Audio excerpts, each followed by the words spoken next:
Então, como eu falei para vocês, pensar na digestão é você pensar em eventos mecânicos, então, fenômeno de mastigação, deglutição e os movimentos peristálticos, certo? E uma parte agora, um componente mais químico, que envolve a ação das enzimas sobre a ação da hidrólise enzimática, isto é, você tem as enzimas e essas enzimas elas vão atuar na presença de água, beleza? Como eu havia comentado na primeira parte da aula, a gente tem que pensar que a função da boca, além de fazer esse processo de mastigação, que é cortar, triturar, macerar, etc., e aumentar a superfície de contato, é fazer com que esse alimento que acabou de entrar na boca seja embebido sobre a ação de uma enzima chamada de amilase salivar. Então nós temos aí as glândulas salivares que vão liberar a saliva. E na saliva tem-se a amilase salivar, beleza? O que é importante você se ater? Que a amilase salivar é uma enzima que vai atuar basicamente sobre carboidratos.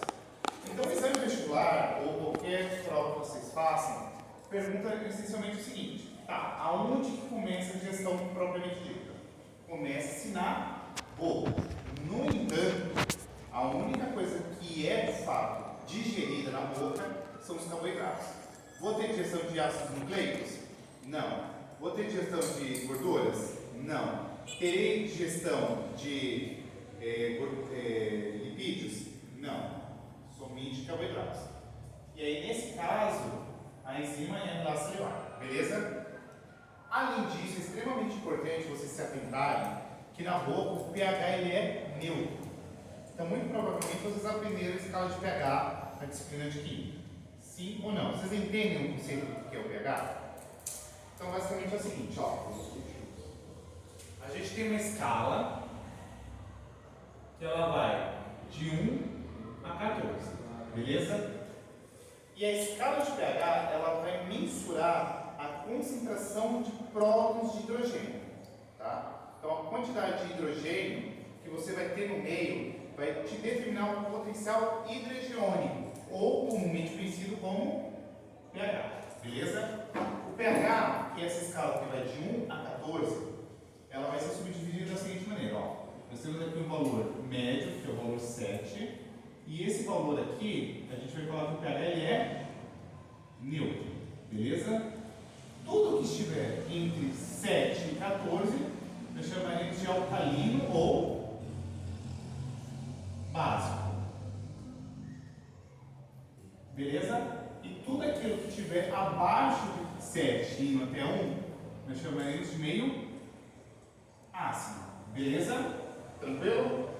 Por que é importante vocês saberem disso? Porque o pH é uma coisa que influencia drasticamente a ação de uma enzima. Então vamos supor, se eu pegasse essa amilase salivar, que funciona muito bem de pH neutro, e eu a colocasse, por exemplo, num pH ácido, será que a ação da enzima seria a mesma? Não, teria influência, porque pH e temperatura alteram drasticamente a ação de uma enzima, beleza? Dito isso, outro aspecto muito importante que vocês precisam saber é que, quando eu misturo o alimento mais a saliva, eu vou formar o que a gente chama de bolo alimentar. E esse bolo alimentar, sob a ação da faringe e do esôfago, vai ser direcionado para o estômago, beleza? Lá no estômago, em específico, o bolo alimentar, sob a ação agora do pH do estômago, que é um pH igual a 2, ou seja, um pH extremamente ácido, ele vai começar a fazer agora a digestão de outras coisas, dentre as quais eu destacaria para vocês a digestão de proteínas, ou seja, a digestão de proteínas inicia-se no estômago, beleza? Em específico, a gente tem uma enzima chamada de pepsina. Então a pepsina ela vai atuar sobre a proteína, vai quebrar a proteína agora em peptídeos, beleza? A ideia de você fazer a digestão é sempre você pegar uma coisa muito grande e fragmentar em uma coisa menor, de maneira a qual essa coisa menor ela consiga ser absorvida pelo organismo. Tranquilo? Até aqui de boa, alguma dúvida? Acrescido a isso, eu ainda preciso trazer a vocês o seguinte detalhe. No estômago, eu tenho um ácido em específico, que é o ácido clorídrico. O ácido clorídrico, em conjunto ao bolo alimentar, a somatória de ácido clorídrico mais bolo alimentar vai formar agora o que eu chamo de quimo, que é uma mistura extremamente ácida. Acrescento a vocês ainda, e como eu havia falado para vocês, lá no estômago, o que eu tinha? Aquele movimento de retrofunção, aquele movimento de coquetelho, ou seja, o alimento fica batendo na parede do estômago para que cada vez mais ele fique menor, beleza? A ideia é você fragmentar isso aqui em pedacinhos cada vez menores, porque se você diminui isso aqui drasticamente o tamanho, você aumenta a superfície de contato e, subsequentemente, a ação enzimática lá no intestino delgado vai ser mais eficiente, beleza? O quão menor os fragmentos de alimento for, mais fácil e mais eficaz a hidrólise enzimática vai ser. Tranquilo? Dúvidas até aqui? Posso prosseguir? Beleza. Dito isto, o próximo local de ação enzimática se dará agora no intestino delgado. No intestino delgado é extremamente importante de se atentar que existe uma porrada de eventos.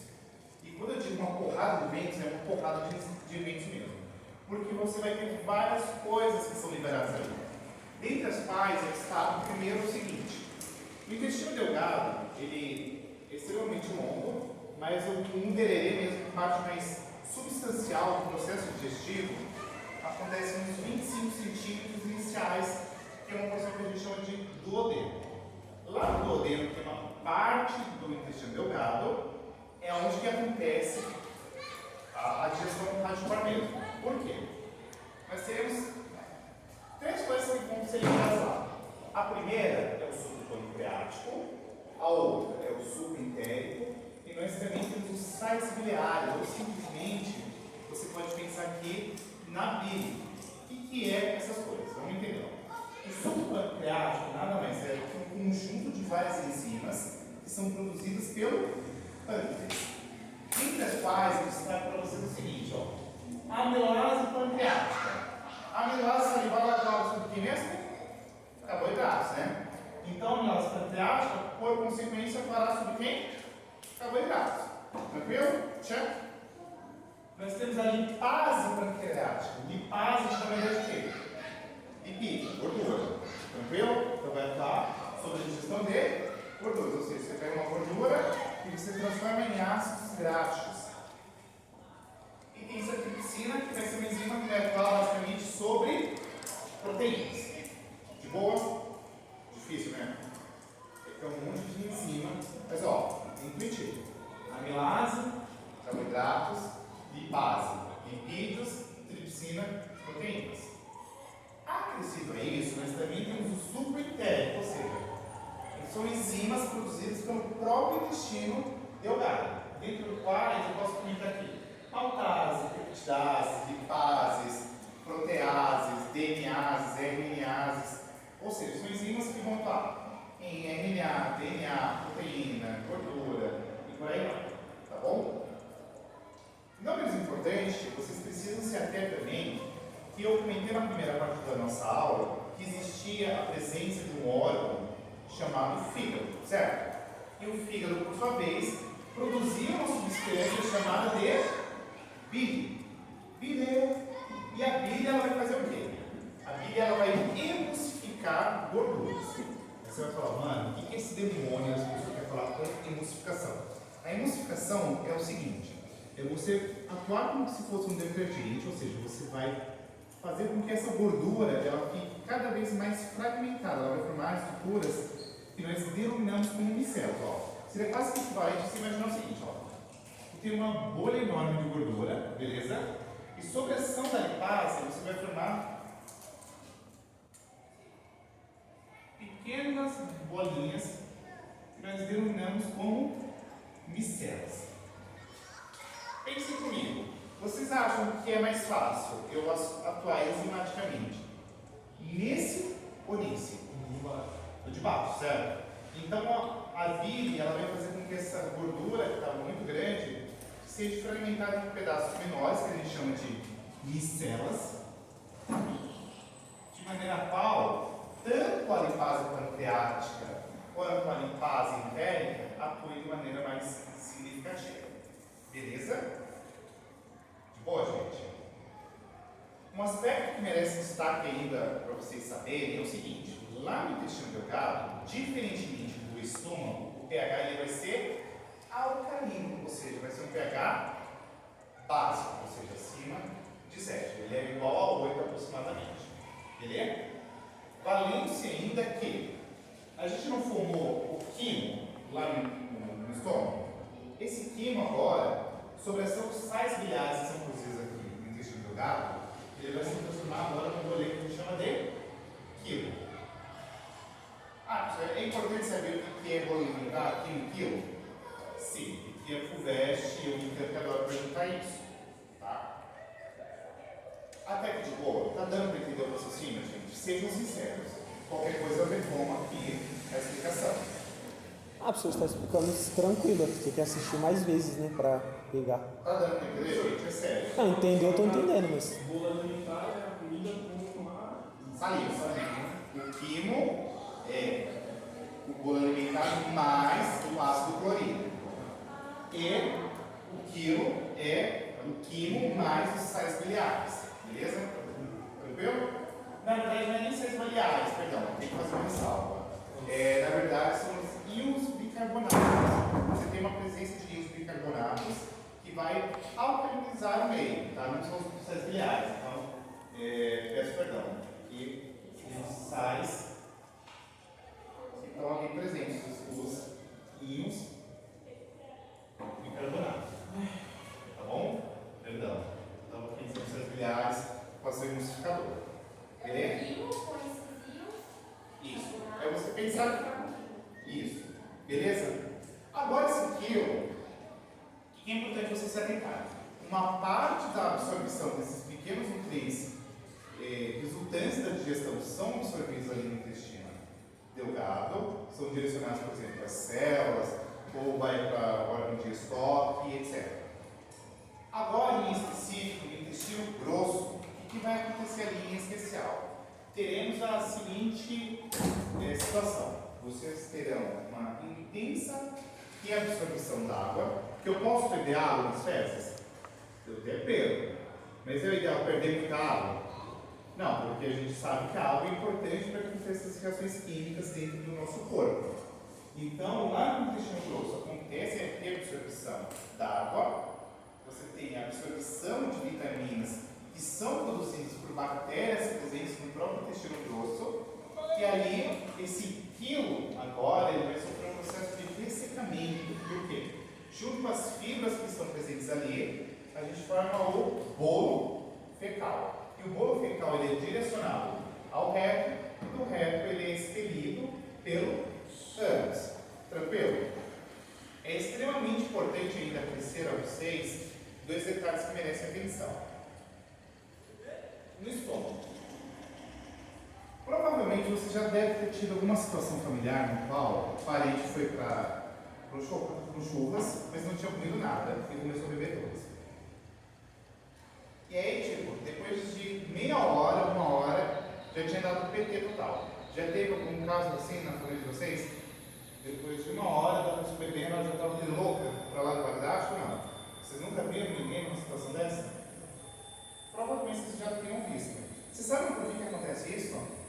Porque quando você não está alimentado e, consequentemente, o corpo fundo do estômago está vazio, a absorção de álcool acaba sendo extremamente intensa pelo estômago. Então a pessoa fica muito louca.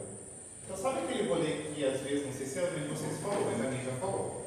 Se você for encher o caneco, inventa o seguinte: come primeiro e vai beber. Se você for com o estômago vazio, a chance de você ficar tudo louco e dar PT é grande.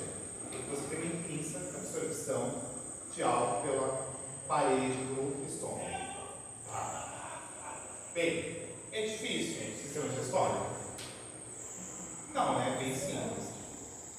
Claro que esse processo aqui ele é extremamente orquestrado também com o sistema hormonal. Tem sensação aqui de várias moléculas do sistema hormonal, que nós denominamos como hormônios. Você sabe o que é um hormônio? O hormônio, simplificadamente, é uma substância que ela sinaliza uma célula. O que é sinalizar? Ela vai falar, olha, célula, eu preciso que você faça determinada ação, tá? E essas moléculas, elas sempre são secretadas na corrente sanguínea, tá? Então, nós temos aí algumas moléculas que vão também falar, olha, digestão, eu preciso que você aconteça em milhão. Tem gastrina, o peptídeo intestinal, tem cebolefestanina e etc. Tem uma série de vários hormônios.